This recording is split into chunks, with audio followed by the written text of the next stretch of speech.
The youth of today has been widely outclassed. They do not consider themselves to be too young to be pampered, and they are not supposed to be old enough to take responsibility on their own shoulders.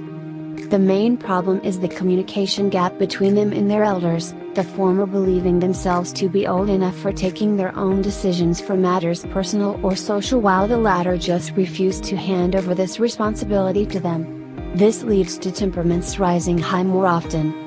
The most common problem a person faces at this phase of life is peer pressure.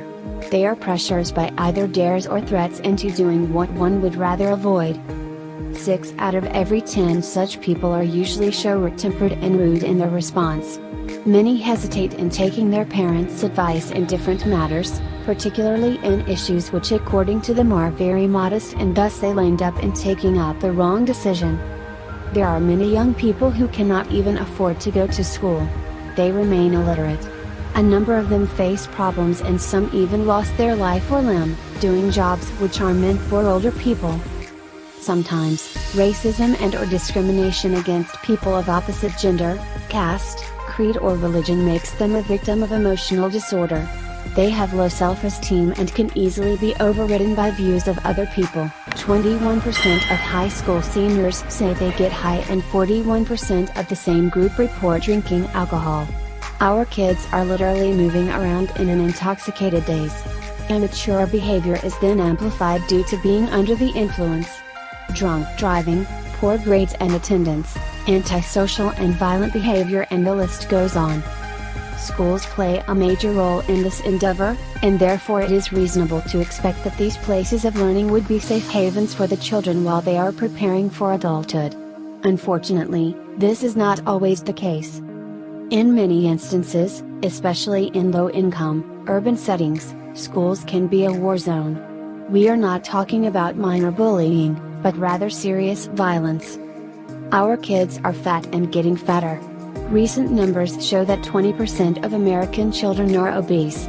This can result in such issues as low self-esteem, depression, etc. Then there are the health concerns. High blood pressure, diabetes and other maladies that is associated with obesity. Psychologically and physically, obesity is an issue that can be resolved with a simple increase in activity and awareness. The youth cannot graduate or even drop out of school without going through the pains of a low-income job. The jobs offered with no experience pay very little, with very little room for pay increases. In fact, the competition to get a promotion can be fierce. In the past, your high school senior could graduate and go work at the local factory for the rest of his or her life and make a good living. They would not necessarily need to have a college education to survive. In fact, youth today will graduate from college with multiple degrees and still cannot find work that pays enough to sustain a decent lifestyle.